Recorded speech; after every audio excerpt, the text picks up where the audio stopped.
ये मेरा पाकिस्तान है। इस पे दिल कुर्बान, इस पे जान भी कुर्बान है।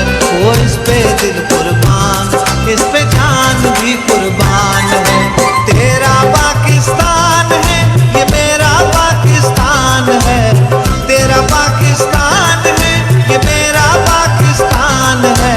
इस पे दिल कुर्बान, इस पे बिस्मिल्लाहिर्रहमानिर्रहीम।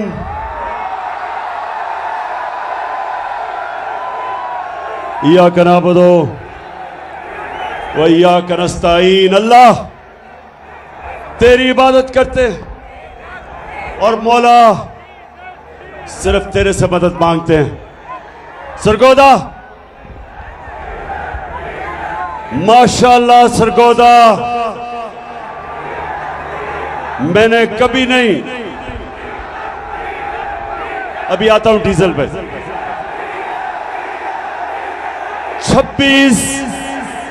26 साल की सियासत में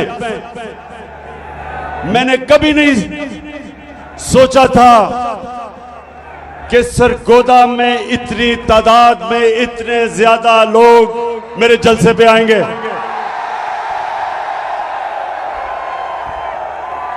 मैं आज आप सबका दिल से शुक्रिया अदा करता हूं। यहां नौजवान हैं, यहां हमारे बुजुर्ग भी हैं, यहां मेरे आईएसएफ के टाइगर भी हैं, लेकिन जो मुझे सबसे ज्यादा खुशी कि मेरी बहनें भी यहां हैं और इतने तादाद में जो कभी नहीं आई। मैं आप सबका शुक्रिया अदा करता हूं। मैं आज अपने सारे पाकिस्तानियों से बात करना चाहता हूं। पढ़े लिखे, इंग्लिश मीडियम, उर्दू मीडियम, मेरे दीनी मदरसे के बच्चे, मेरे रेड़ी वाले, ठेड़ी वाले, मजदूर, किसान, सारे पाकिस्तान के सूबे और खास तौर पे आज जो सैलाब में मेरे पाकिस्तानी आज मुश्किलों में हैं, जो मुतासरीन हैं, मुझे पता है वो मुश्किल में है, लेकिन मैं आज यहां खड़ा होके उनको सिर्फ ये एहसास दिलवाना चाहता हूं कि सारी कौम आपके साथ खड़ी है और इंशाअल्लाह हम सब मिलके पूरी कोशिश करेंगे आपकी मुश्किलें दूर करने के लिए। और मैं अपनी सारी कौम को इकट्ठा करूंगा और इंशाअल्लाह जब तक हम ये नहीं देख लेते कि हमारे सारे बलूचिस्तान से लेके सिंध से लेके ऊपर पख्तूनख्वा, गिलगित बल्तिस्तान, आज़ाद कश्मीर और ख़ास तौर पे पंजाब के डीजी खान, राजनपुर, ये जो इलाके जिधर लोग मुतासर हैं, मैं आज सबसे पहले कहना चाहता हूं कि सारी पाकिस्तानी कौम आपके साथ है। मैंने टेलीथॉन किया, मैंने सोचा कि 3 घंटे का मैं टेलीथॉन करूंगा, चंद करोड़ रुपया इकट्ठा हो जाएगा। लेकिन पाकिस्तानियों, 3 घंटे से भी कम वक्त पे पाकिस्तानियों ने 550 करोड़ रुपया जमा किया मुतासरीन के लिए।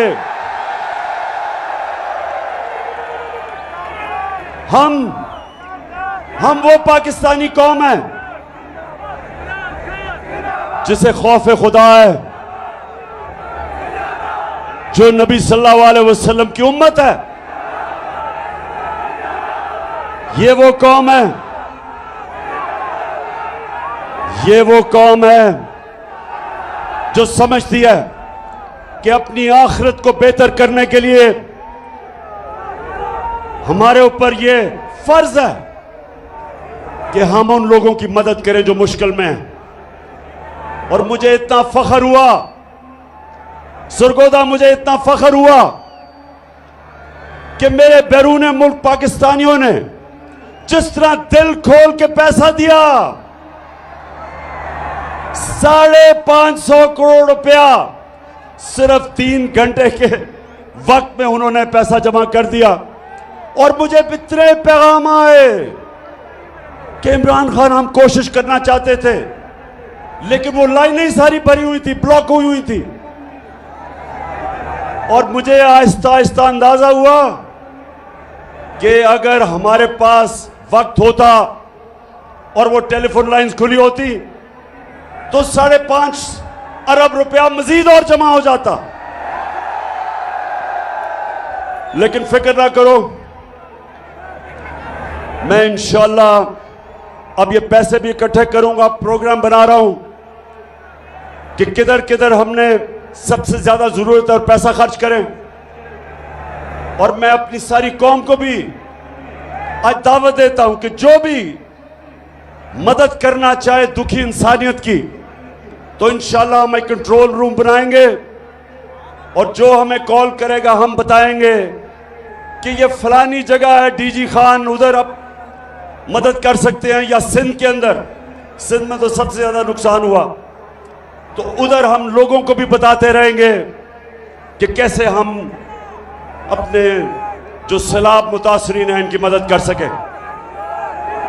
लेकिन एक अच्छा आईएसएफ, अभी आपने चुप करके सुनना है मेरी बात। आईएसएफ में डिसिप्लिन चाहिए मुझे।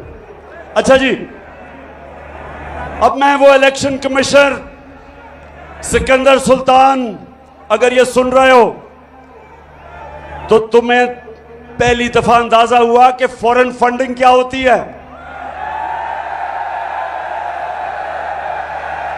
अब पता चला कि इमरान खान को फॉरेन फंडिंग में किसी तरह डिस्क्वालीफाई कर दो। ये देखी थी फॉरेन फंडिंग, ये ज्यादा पैसा बैरून मुल्क पाकिस्तानियों ने भेजा हमें, और ये वो पाकिस्तानी हैं। इंशाअल्लाह मैं आज अपनी सारी कौम के सामने कहना चाहता हूं कि इंशाअल्लाह एक दिन मैं अपने बैरून मुल्क पाकिस्तानियों को इकट्ठा करूंगा, और जो हमारा बैरूनी कर्जा है जिसकी वजह से हमें आईएमएफ की गुलामी करनी पड़ती है, जिसकी वजह से हाथ फैलाने पड़ते हैं लोगों मुल्कों के सामने कि जी हमें पैसा दे दो, इंशाअल्लाह बैरून मुल्क पाकिस्तानियों को मैं मोबिलाइज करूंगा, ऐसी स्कीम्स लेके आऊंगा। ये मेरा ईमान है कि हम ये जो इस मुल्क के लुटेरों ने कर्जा चढ़ाया हमारे मुल्क में, मुल्क को लूट लूट के पैसा बाहर ले गए, और जो हमारे ऊपर ये कर्जे का बोझ जिसकी वजह से हमारी इज्जत जाती है जब हम लोगों के सामने, मुल्कों के सामने हाथ फैलाते हैं, ये बैरून मुल्क पाकिस्तानी इंशाअल्लाह हमारी मदद करेंगे कर्जा उतारने के लिए, और इस कौम को अपने पैर पे खड़ा करके एक खुददार कौम बनने के लिए।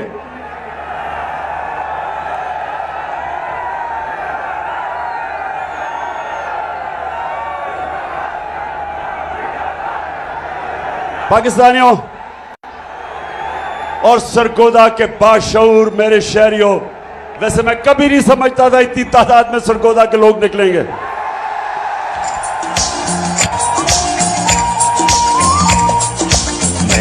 पाकिस्तान हूँ, तू भी पाकिस्तान है, मैं भी पाकिस्तान हूँ, तू भी पाकिस्तान है। तू तो मेरी जान है, तू तो मेरी आन है, तू मेरा ईमान है। अच्छा सरगोदा, पहले मैं आपसे एक संजीदा बात करना चाहता हूं। सरगोदा और मेरे पाकिस्तानियों जो सुन रहे हो, ये याद रखना कि हमारा मुल्क कभी एक अजीम मुल्क नहीं बन सकेगा जब तक पाकिस्तान में हम एक इंसाफ का निजाम नहीं कायम करते। हजरत अली रज़ी अल्लाह ताला ने कहा था कि कुफर का निजाम चल जाएगा, कुफर का निजाम चल जाएगा, लेकिन जुल्म और ना इंसाफी का निजाम नहीं चल सकता। आज अगर हमारा मुल्क एक अजीम कौम नहीं बना तो उसकी सबसे बड़ी वजह यह कि हमारे मुल्क में जुल्म का निजाम है। ताकतवर के लिए एक कानून, कमजोर के लिए दूसरा कानून। छोटा चोर चोरी करे तो जेल में, और बड़ा डाकू चोरी करे तो वो मुल्क का वजीर आजम बन सकता है। मेरे नबी सल्लल्लाहु अलैहि वसल्लम ने तकरीबन 1500 साल पहले कहा था कि तुम्हारे से पहले बड़ी कौमें तबाह हुई, जिधर ताकतवर जब जुर्म और चोरी करता था उसको नहीं पकड़ा जाता था, सिर्फ छोटे चोरों को जेलों में डाला जाता था। मैंने जब 8-9 दिन जेल में गुजारे, अपनी आजाद अदलिया के लिए मुझे जेल में डाला गया। मैं वाहिद लीडर था जिसको आजाद अदलिया के लिए जेल में डाला गया। तो जब 8 दिन मैंने जेल में गुजारे, और वो थी भी डीजी खान की जेल, आप यकीन करें एक अमीर चोर मुझे नहीं नजर आया, सारे गरीब नजर आए, सारे बेचारे गरीब। छोटे भैंस चोरी, साइकिल चोरी और ये चोरी वो जेलों में। और जो मुल्क के बड़े बड़े डाकू थे, जब मैं असेंबली गया तो मुझे असेंबली में नजर आए।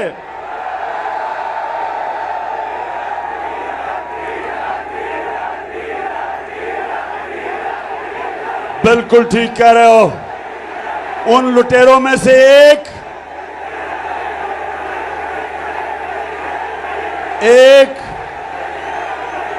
हाँ, एक डीजल भी था। लेकिन दो बड़े बड़े लुटेरे खानदान, जरदारी खानदान और शरीफ खानदान, ये सारे आपको आज जो ऊपर बैठे हुए हैं, बैरूनी साजिश के तहत हमारे ऊपर मुसल्लत किए गए, ये जो लुटेरे बैठे हुए हैं, सरगोदा मैं सारी अपनी कौम को आज तैयार कर रहा हूं कि हकीकी आजादी की तहरीक में सब शामिल हो, क्योंकि जब तक ये चोर ऊपर बैठे रहेंगे इस मुल्क का कोई मुस्तकबिल नहीं है। तो मेरे क्या फिर से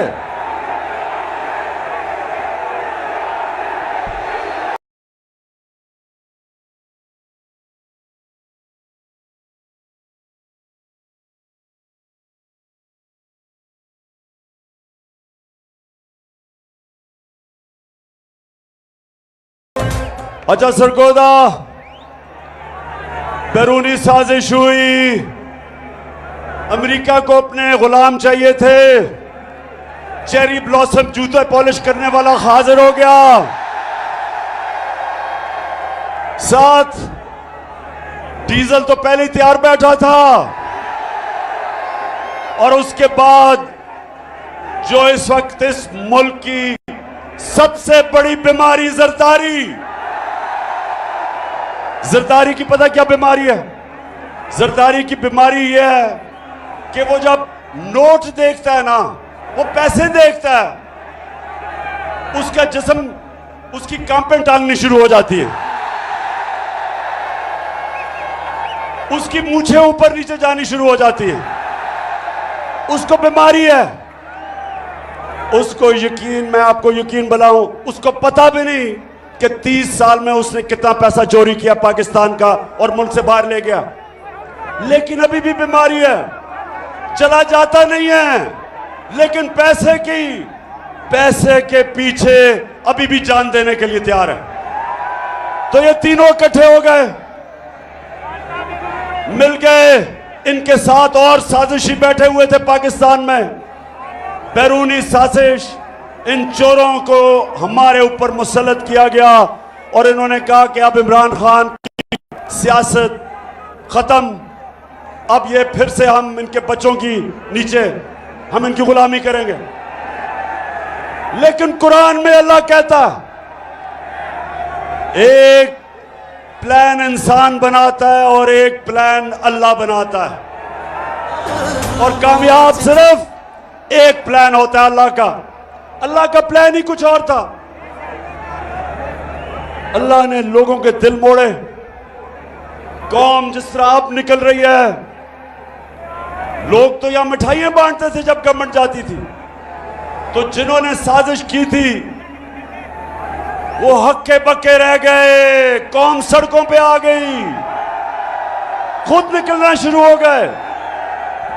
नौजवान तो पहले ही तैयार थे, लेकिन पाकिस्तान की पहली दफा आजादी के बाद पहली दफा हमारी ख्वातीन भी इस तहरीक में शिरकत किया उन्होंने, बल्कि स्कूल के बच्चे भी शिरकत कर रहे हैं। तो उसके बाद इन्होंने जुल्म किया हमारे पे।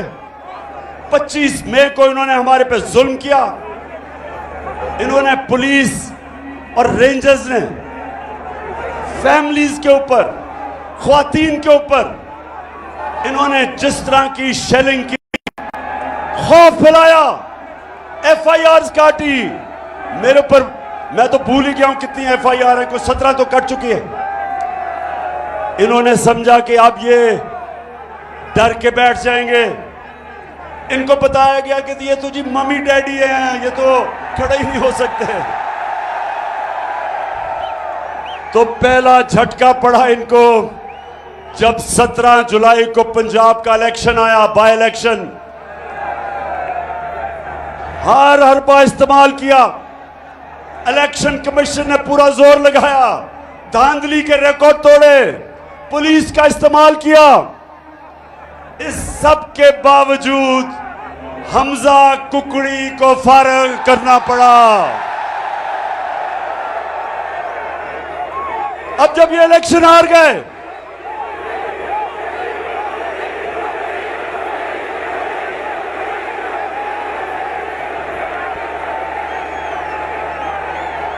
अच्छा अब सुने जरा, इलेक्शन हार गए, कैंपेन टांगनी शुरू हो गई,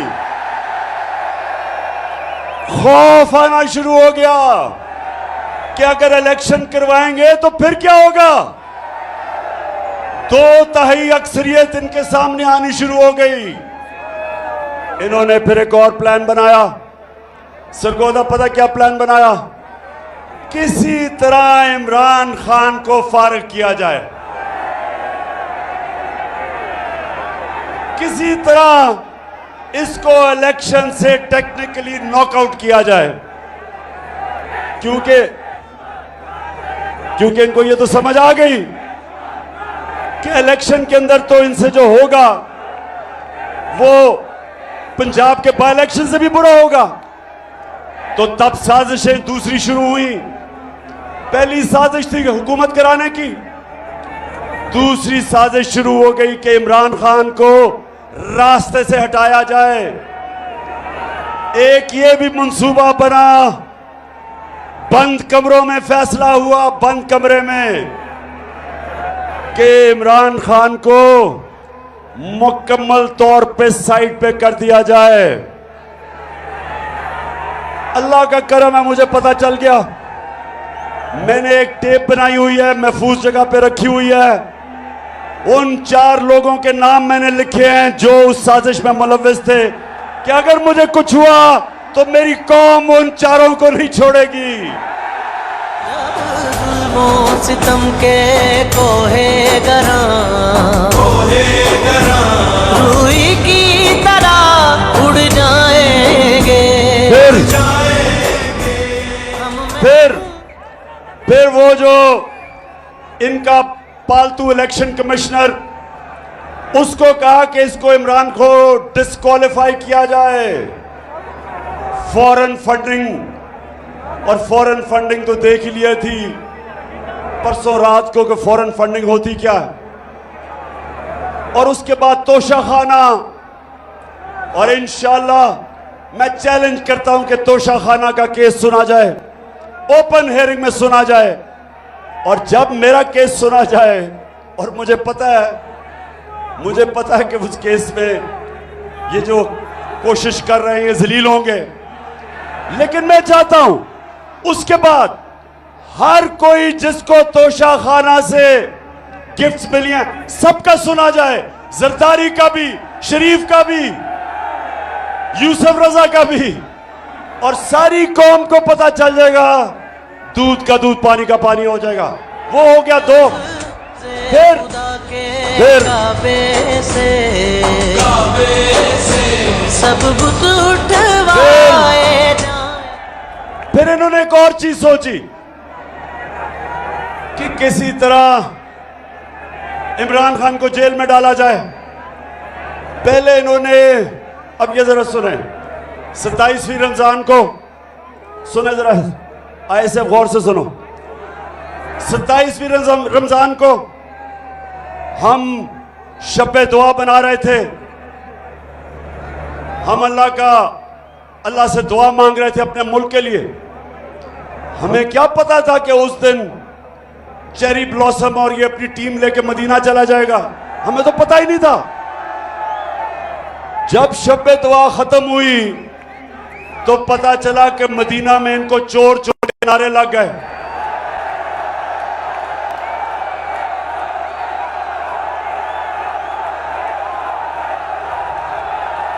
अब मदीना में इनको चोर के नारे लगते हैं और FIR इमरान खान पे कट जाती है तौहीन मजहब पे,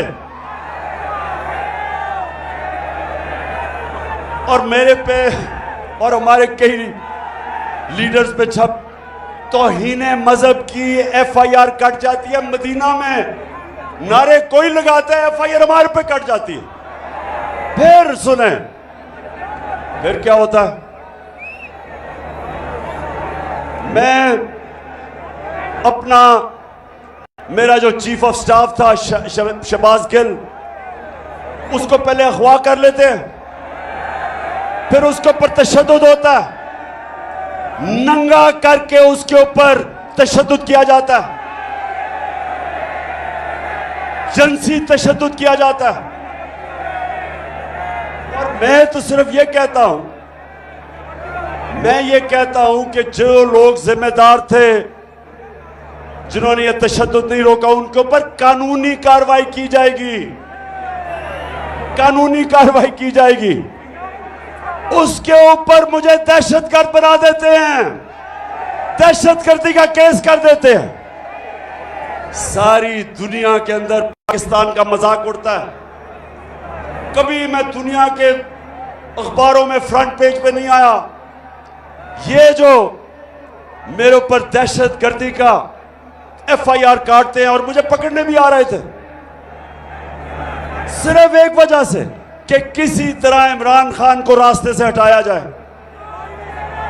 दहशतगर्द बना दिया। वो शहबाज गिल का किसी ने नहीं पूछा कि कौन सी दुनिया का महजब माशरा इजाजत देता है कस्टोडियल टॉर्चर को।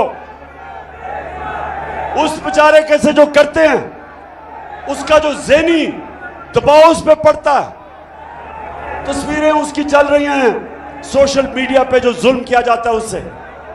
और यही नहीं रुकता, एक सहाफी जमील फारूकी, उसको भी पकड़ के उठा लिया जाता है, उसको भी नंगा किया जाता है, उस पर भी तशद्दुद किया जाता है।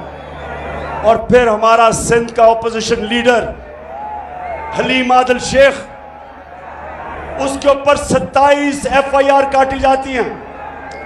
सिंध असेंबली का ऑपोजिशन लीडर, वो एक केस से निकलता है दूसरे में जेल में डाल देते हैं, उसके ऊपर तशद्दुद करते हैं। और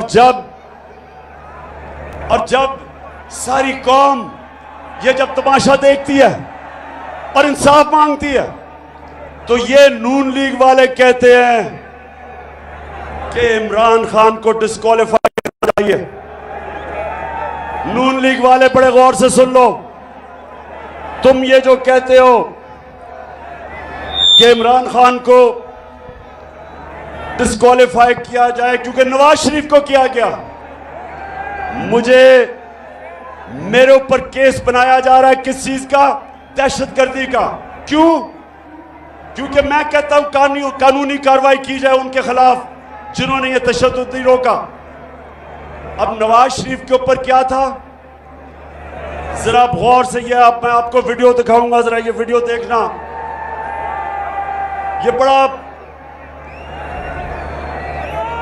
ये वो वीडियो देखेंगे आराम। एक अभी अब रोको, ये जो वीडियो मैं ताकि देख आप खुद अपनी आंखों से देखें कि इस मुल्क से हो क्या रहा है। नवाज शरीफ 3 दफा मुल्क का प्राइम मिनिस्टर था, 3 दफा। उसका 4 महंगे तरीन लंदन के अंदर अरबों रुपए के ये महल खरीद लेता है, लंदन के सबसे महंगे इलाके में। तो मैं जब पूछता हूं इनसे आज से 10 साल पहले कि जनाब ये किधर से पैसा आया महलों का, तो ये जरा आप सुने, ये आज से 10 साल पहले की गुफ्तगू है। सुने जरा ये।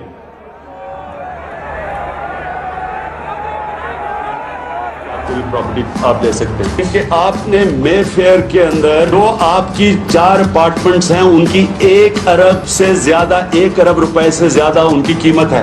अब 4.5 अरब तक पहुंच गई है उनकी कीमत। आपने अपनी जो टैक्स में टोटल आमदनी बताई है 94 में 1.5 लाख रुपए है। मुझे ये बताएं कि आपने अरबों रुपए की मे फेयर में प्रॉपर्टी खरीदी कैसे? एक मिनट, अब ये 10 साल पहले था, ये 10 साल पहले था। अब इसके जवाब में शहबाज शरीफ चेरी ब्लॉसम का बेटा, अब ये सुने, ये सलमान शहबाज क्या कह रहे हैं, जरा ये सुने आप। बात ये कि जिन अरबों रुपए की मे फेयर की प्रॉपर्टीज की ये बात कर रहे हैं, ये तो पहले पता नहीं है। बताएं कौन सी प्रॉपर्टीज है, लाएं, दिखाएं, उसका कोई प्रूफ लाएं। बात ये है कि सुन लिया, कहता किधर है ये प्रॉपर्टीज, लगाएं, बताएं, सबूत दें। अब ये जरा मरियम बीबी जिनको सच बोलने में बड़ा मुश्किल पड़ती है, ये जरा ये सुन लें। इस तरह मुझे लगा कि आप लोगों को बेवकूफ नहीं बना सकते। मेरी सिस्टर लंदन में प्रॉपर्टी तो दूर की बात है, मेरी पाकिस्तान में भी कोई प्रॉपर्टी नहीं है। मैं अपने वालिद के साथ है और मुझे समझ नहीं आई कि मेरी और मेरी वालदा की और बहन भाइयों की प्रॉपर्टी ये कहाँ से निकाल के ले आए हैं। मेरे नाम पाकिस्तान में कोई प्रॉपर्टी नहीं है, ये तो इंग्लैंड की बात है। हाय अल्लाह, कोई प्रॉपर्टी किधर से आएगी? मुझे तो एहसास प्रोग्राम में डाल दो, मेरे पास तो है ही कुछ नहीं।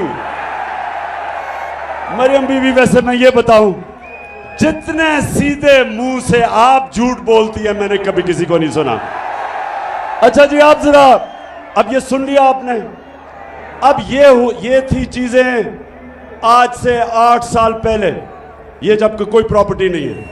अब इनको नहीं पता कि अल्लाह अल हक है, सच का खुदा है, उसका वादा है कि कोई दुनिया में नहीं जाएगा जब तक सच सामने नहीं आता। तो अब जरा ये देखें कि पीछे हुआ क्या।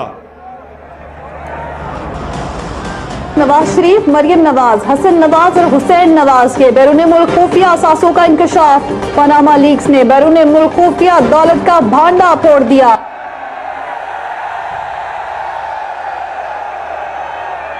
पाकिस्तानियों, अल्लाह अल हक है, सच का खुदा है। तो ये झूठ सुन लिया पहले आपने कि लंदन तो छोड़ें, पाकिस्तान में मेरी बेचारी की कोई प्रॉपर्टी नहीं है। अब ये इंटरनेशनल इंकशाफ हो जाता है। बड़े बड़े दुनिया में सियासतदान पकड़े जाते हैं जिन्होंने अपने मुल्क से पैसा लूट के बाहर रखा हुआ था, वो पकड़ा जाता है। अच्छा, अब जब ये पकड़ा जाता है तो मरियम बीबी के भाई साहब अल्हम्दुलिल्लाह क्या कहते हैं? मैं इस बात को तस्लीम करता हूँ कि अल्हम्दुलिल्लाह पाक लेन के ऊपर जो अपार्टमेंट्स हैं वो अल्हम्दुलिल्लाह हमारे हैं। मैं इस बात को तस्लीम करता हूँ कि उनको ऑफशोर कंपनीज नेस्कॉल लिमिटेड और नीलसन लिमिटेड जो है उनको ओन करती हैं। और मैं आपको ये भी अर्ज करता हूँ उनको होल्ड कर रही है इस वक्त मरियम नवाज शरीफ, मेरी हमशीरा जो है। यहाँ अब हुसैन ये कह रहे हैं कि जब वो कह रही थी ना कि मेरी तो लंदन छोड़े पाकिस्तान में भी प्रॉपर्टीज, ये 4 अरबों रुपए के बड़े महलात इनकी मालिका मरियम नवाज थी। अब मरियम नवाज के पास तो पैसा ही नहीं था। पैसा किधर से आना था? किधर से आना था पैसा? बताओ, पैसा किधर से आना था? आपसे आना था। कौम का पैसा चोरी करके ये प्रॉपर्टीज खरीदी गई। तो नून लीग वालों, मेरे से नवाज शरीफ का मुआवजा ना करो। मैंने 20 साल बाहर कमाई की, सारा पैसा सब कुछ बेच के, सारा मेरा पैसा जीना मरना पाकिस्तान में है। मेरी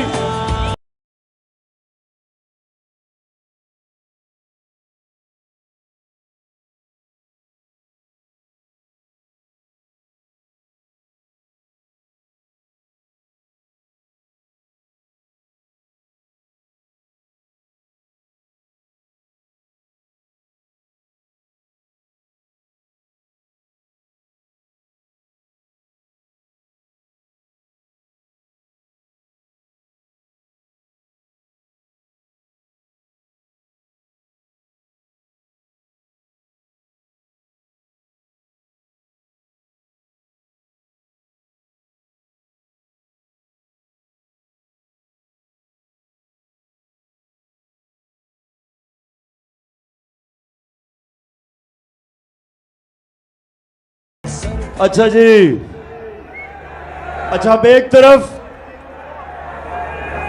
तरफ और मेरी बहनों, आपने गौर से सुनना है कि जब एक कौम की ख्वातीन जाग जाएं तब असल में इनकलाब आता है, क्योंकि घरों में इनकलाब आ जाता है। अब हालात ये हैं कि बाप नून लीग में है, पीछे से बीवी बच्चे सारे पीटीआई में, क्योंकि ख्वातीन के अंदर ना अल्लाह ने एक रेडार डाला हुआ है। रेडार वो है सच का रेडार। औरतें बड़ी जल्दी सच पे पहुंच जाती हैं। क्यों? इसलिए कि जब बच्चा पैदा होता है तो वो तो नहीं बोल सकता, तो वो मां जो होती है बच्चे की शक्ल से पहचान जाती है कि बच्चे को किस चीज की जरूरत है। वो शक्ल से समझ जाती है। वो जब ये नून लीग के चेहरे देखती है और जरदारी के, उसको पता है कि ये चोर है। अच्छा, तो एक तरफ तो पैसा है इस मुल्क का चोरी करके, ये और जरदारी खानदान और शरीफ मुल्क से बाहर आपका पैसा चोरी करके, ये जो फ्लैट खरीदे गए हैं ये आपके पैसे से खरीदे गए हैं। और इसलिए मैं 26 साल से जिहाद कर रहा हूं इनकी करप्शन के खिलाफ। क्योंकि करप्शन क्या होती है? चोरी और करप्शन में क्या फर्क है? आईएसएफ, चोरी और करप्शन में क्या फर्क है? चोरी होती है जब आपके घर में जाके कोई चीजें चोरी करता है, उसको चोरी कहते हैं। करप्शन होती है जब कौम का पैसा चोरी किया जाता है, जब आप सबका पैसा जो स्कूलों पे लगना, जो अस्पतालों पे लगना है, जो सड़कों पे, जो मुल्क के बिजली बनाने में, जो चीजें सस्ती करने में पैसा होता है, वो चोरी में मुल्क से बाहर चला जाता है। इसलिए करप्शन कौमों को तबाह कर देती है। चोरी तो सिर्फ एक इंसान को नुकसान पहुंचाती है, करप्शन मुल्क तबाह कर देती है। तो ये क्यों चोरी करके पैसा बाहर भेजते हैं? ऐसे बताओ क्यों पैसा बाहर भेजते हैं? क्योंकि अरबों रुपया आप अपने बिस्तर के नीचे नहीं रख सकते। अरबों रुपया अगर आप मुल्क में रखेंगे तो लोग पूछेंगे किधर से पैसा आया। इसलिए चोरी करके मुल्क से बाहर पैसा भेजते हैं। तो अपना पैसा बाहर, और आजकल चेरी ब्लॉसम शहबाज शरीफ लोगों के पास जा रहा है। बड़ी तकलीफ है इसको मुतासरीन की। जहाजों से चीजें फेंकी जा रही हैं सिर्फ तस्वीरें खिंचाने के लिए। शहबाज शरीफ, अगर तुम सीरियस हो तो अपने और भाई और जरदारी को कहो आधा भी अपना पैसा वापस ले आओ, तो हम कितनी मदद कर सकते हैं। सैलाब मुतासरीन की। अच्छा अब जरा ये सुने, शहबाज शरीफ जब से आया है मुल्क को शर्मिंदगी पे शर्मिंदगी उठानी पड़ रही है। जरा ये सुने क्या कहता है। मैं सऊदी अरब से होके आया हूँ, मैं यूएई के होके, अभी मैं तुर्की होके आया हूँ, और मैंने उन भाइयों को कहा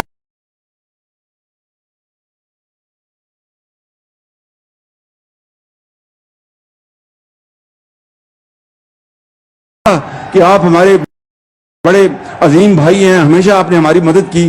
और मैंने यही कहा, जब मैं आया हूं तो आप समझेंगे शायद ये मांगने आया है, मैं मांगने नहीं आया, लेकिन जब मैं आया हूं तो आप समझेंगे शायद ये मांगने आया है, मैं मांगने नहीं आया, लेकिन मजबूरी है। और जिस तरह माजी में 75 साल में आपने हमारा हाथ बटाया है, कुछ अर्सा आप हाथ बटा, बहुत मजबूरी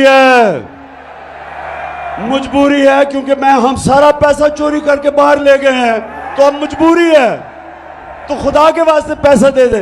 पाकिस्तानी जो बाहर बैठे हैं उनको कहते हैं कि पाकिस्तान पैसा लेके आओ, और यहां से चोरी करके पैसा बाहर ले जाते हैं।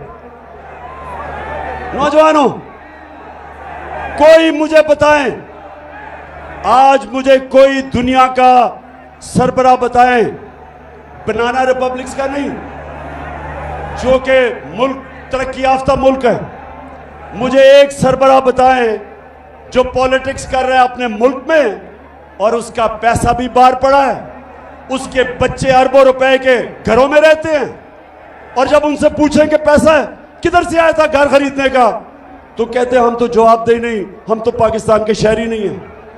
इनको हमारे पे मुसल्लत किया गया, इसलिए मैं आपके पास आया हूं कि पाकिस्तानी कौम, आपने मेरे साथ खड़ा होना है और हमने हकीकी आजादी इन लोगों से छीननी है। फिर से तू अड़ जा, फिर से तू डट जा, फिर से वो बल्ला घुमा,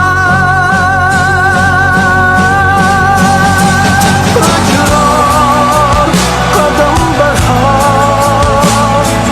फिर से वो लम्हा दोहरा, जब जीत के आया था, फिर से वतन को जिता, एक और कदम बढ़ा।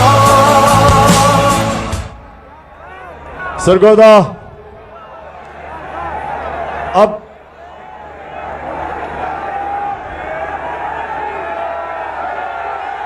डीजल, अच्छा मैं अब डीजल पे आने लगा हूं। जब इन्होंने साजिश करके हमारी हुकूमत कराई, सुने जरा, जब साजिश करके हमारी हुकूमत गिराई गई, जो हुकूमत पब्लिश करती है इकोनॉमिक सर्वे ऑफ पाकिस्तान, जो हुकूमत बताती है कि एक साल में क्या माशी कारकर्दगी हुई, ये सारी एक किताब में लिखी जाती है जिसको कहते हैं इकोनॉमिक सर्वे ऑफ पाकिस्तान। ये इस हुकूमत ने शाया किया। इसके मुताबिक, सरगोदा जरा ये गौर से सुने, नौजवान आपकी तवज्जो खास तौर पे चाहिए।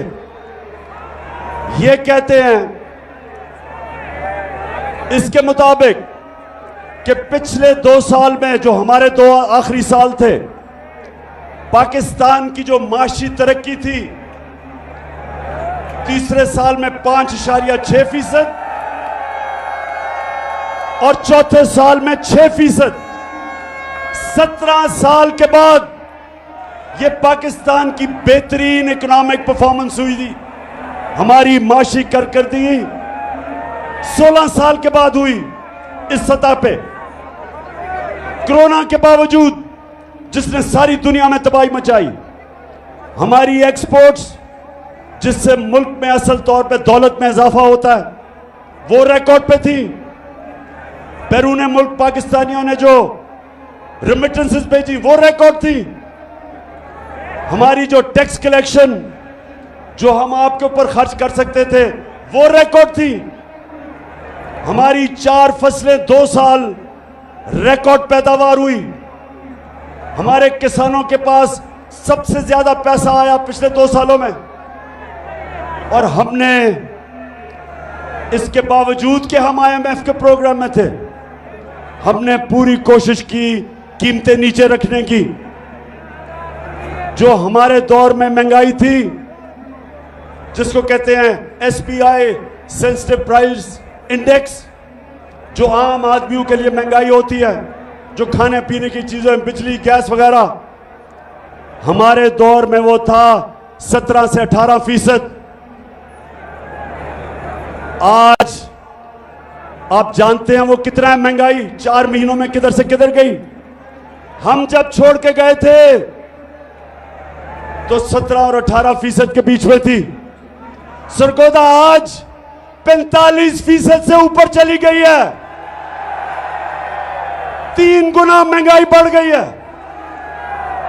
आज जो बिजली के बिल देने आए थे लोग, पूछे जिन जिन्होंने बिजली के बिल दिए, जरा हाथ खड़ा करके बताएं बिजली के बिल दिए। बताएं मुझे कि जब बिजली के बिल दे रहे थे तो 2 गोलियां डिस्प्रिन की भी साथ खानी पड़ी, धचका पड़ा। और ये वो लोग थे जो कह रहे थे कि इमरान खान ने बड़ी महंगाई की। मैं तो आज पहले तो अल्लाह तेरा शुक्र अदा करता हूं, तू अल्लाह हक है। लेकिन वो जो टीवी चैनल्स, मैं जरा आज वो लिफाफे वाले लोग, लिफाफे सहाफी, पैसे लेके मीडिया चैनल वाले, आज जमीर फरोश मीडिया वालों, जरा लोगों से तो पूछो उनके ऊपर क्या गुजर रही है आज। अब पूछो कि वो बिजली का बिल दे या स्कूल की फीस दे या वो बच्चों के लिए खाना लेके आए। 45% से आगे बढ़ गई है महंगाई, 3 गुना ज्यादा। और ये भी सुन लें, जब हमारी हुकूमत थी तो सबसे वो हमने काम किए जो पाकिस्तान की तारीख में नहीं हुए। हम हेल्थ कार्ड लेके आए, हेल्थ इंश्योरेंस। हर खानदान को पंजाब में और पख्तूनख्वा में हर खानदान को 10 लाख रुपए का हेल्थ इंश्योरेंस कि किसी भी अस्पताल में जाके इलाज करवा सकते थे। पहली दफा आम आदमी प्राइवेट महंगे अस्पतालों में इलाज करवाता था। मेरे दोस्त डॉक्टर्स हॉस्पिटल वाला कहता आज से 4 महीने पहले कि इमरान खान, ये पहली दफा हमने आपकी हेल्थ इंश्योरेंस पे एक आम किसान का हार्ट ऑपरेशन किया, पहली दफा। तो ये कभी पहले नहीं हुआ। हेल्थ इंश्योरेंस एहसास प्रोग्राम हम लेके आए। हमने सूद के बगैर कर्जे दिए गरीबों के लिए, 20 लाख खानदानों के लिए, कि हमने उनके घरों के लिए सूद के बगैर कर्जा दिया। पूरी कोशिश थी नीचे से लोगों को ऊपर उठाया जाए। इसके बावजूद कि हम IMF प्रोग्राम में थे, महंगाई रोकी हमने, दुनिया में महंगाई थी। तो मैं आज पूछता हूं कि वो जिन्होंने साजिश की, आज बताएं कि जो पाकिस्तान का हाल है, कौन जिम्मेदार है इसका? कौन जिम्मेदार है?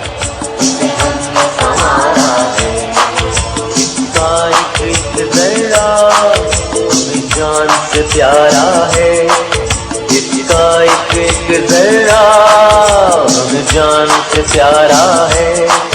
ये देश, ये देश, ये देश हमारा है। मैं आज ये सवाल पूछता हूं, मैं पाकिस्तानी होते हुए सवाल पूछता हूं कि जब हमारा मुल्क सही रास्ते पर लगा हुआ था, तरक्की की तरफ जा रहा था, जो क्रेडिट रेटिंग थी पाकिस्तान की, मूडीज की, फिच की, सेटिस्फैक्टरी थी, कौन सी क़यामत आई थी कि हमारी गवर्नमेंट गिरा के और इन चोरों को ऊपर मुसल्लत करो? कौन जिम्मेदार है इसका? और बजाय आज कल के दिनों में कि ये सोचो कि ये मुल्क को तबाही की तरफ लेके जा रहे हैं, इस वक्त माइशत नीचे जा रही है, फैक्ट्रियां बंद हो रही हैं, एक्सपोर्ट्स कम हो रही हैं, बैरून मुल्क पाकिस्तानी कम रेमिटेंसेस भेज रहे हैं। आज मैं पूछता हूं कि जिस तरफ ये मुल्क को लेके जा रहे हैं, क्या किसी को फिक्र नहीं अपने मुल्क की, जिनके पास ताकत है फैसला करने की, इसको मुल्क को इस दलदल में से निकालने की? सिर्फ एक रास्ता है, साफ और शफाफ इलेक्शन करवाओ, उसके अलावा कोई दूसरा रास्ता नहीं है। और मैं आज ये भी कहना चाहता हूं कि जिस तरह मुझे दीवार से लगाया जा रहा है, कभी दहशतगर्दी के केस और कभी तौहीन मजहब के केस और कभी किस किस्म की FIR मेरे लोगों के ऊपर किया जा रहा है, हलीम आदिल को जो जुल्म किया जा रहा है, ये जरदारी डाकू जो उसके ऊपर जुल्म कर रहा है, सिंध में ऑपोजिशन लीडर होते हुए जो शहबाज गिल से हुआ, जो हमारे ऊपर FIRs के अलावा धमकियां दी जा रही हैं, टेलीफोन करके लोगों को डराया जा रहा है, जो सहाफी लगता है कि हमारी फेवर कर रहा है या हमारे लिए आवाज बुलंद कर रहा है, उनके खिलाफ एक्शन लिया जाता है। अरशद शरीफ जैसे एक ऐसा सहाफी जिसको सब जानते हैं कि एक अपने ज़मीर के मुताबिक लिखने वाला, उसको ARY प्रेशर डाल के निकाला गया, साबिर शाकिर को निकाला गया, इमरान रियाज के ऊपर उसके जेल में डाला गया, FIR कटवाई गई, जमील फारूकी को जो उन्होंने किया उससे, और उसके अलावा अयाज अमीर और समी इब्राहिम जैसे दानिश्वर, उनको जो जलील करने की कोशिश की गई, सिर्फ एक वजह कि किसी तरह इमरान खान की कोई हिमायत ना करे, उसके लिए कोई लिखे ना, कोई मीडिया उसको दिखाए ना, सिर्फ एक वजह से सारे केसेस किए जा रहे हैं, एक वजह से कि किसी तरह इमरान खान को रास्ते से हटा के और इन चोरों को इलेक्शन जिताया जाए। तो मैं पाकिस्तानियों, आखिर में मेरी अब जरा बात सुने। देखें, 20 साल मेरी जिंदगी खेलों की ग्राउंड पे गुजरी, 20 साल, शायद ही कोई इतनी देर इंटरनेशनल क्रिकेट खेला हो। 10 साल मैं कप्तान था, और कप्तान इतनी देर क्रिकेट खेल के मुझे मैच के दौरान पता चल जाता था कि कब अब जो मुखालिफ है वो मैच हार गया। मैच के दौरान मैं समझ जाता था, एक वक्त आ जाता था कि मुझे ये एहसास हो जाता था कि अब ये जो मर्जी भी मेरा मुखालिफ करे, अब ये नहीं जीत सकता। ये सारी ऑपोजिशन, ये जो गवर्नमेंट में बैठे हुए हैं चोर, मैं आज इनको पैगाम दे रहा हूं कि वो टाइम आ गया कि जो मर्जी हरबा आप इस्तेमाल कर ले, अब ये मैच नहीं जीत सकते आप।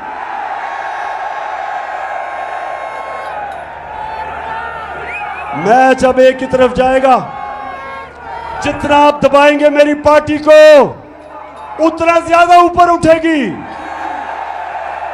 जितना आप मीडिया से उसको दबाएंगे, ये इस तरह सरगोदा स्टेडियम, सरगोदा की तारीख में इस तरह स्टेडियम में लोग नहीं आए जिस तरह आज आए हैं। जो मर्जी कर ले, ये मैच अब हार गए। अब आप जो भी करेंगे मुल्क को नुकसान पहुंचाएंगे। मुल्क का सोचे, जाती मफादात का ना सोचे। जो अपने छोटे छोटे फायदे सोच रहे हैं, मुल्क को नुकसान पहुंचा रहे हैं। कौम का सोचे, 22 करोड़ पाकिस्तानियों का सोचो। ये लोगों का मुस्तकबिल, अपने बच्चों का मुस्तकबिल, इनके मुस्तकबिल का सोचो। और जब आप सोचेंगे इनका मुस्तकबिल ये जरदारी डाकू और डीजल और शहबाज शरीफ की तरह के चोरों के साथ इनका मुस्तकबिल नहीं है। इनका मुस्तकबिल है कि कौम साफ और शफाफ इलेक्शन से फायदा खुद फैसला करे कि कौन सी क़यादत इस कौम को चाहिए, और यही एक रास्ता है। और ये जितना भी मुझे दीवार से लगाएंगे, याद रखें कि मैं तो वो कप्तान हूं, जितना आप मुझे दीवार से लगाएंगे मैं तो और लड़ूंगा, मैं तो और मुकाबला करूंगा। और यही ना हो जाए कि मुझे इतना आप दीवार से लगाएं कि मैं सारी कौम के सामने उन सारी लोगों की शक्लें रख दूं जिन्होंने अपने मफादात के लिए इस मुल्क को इस मुश्किल में डाला है। मुझे उधर तक ना धकेलो।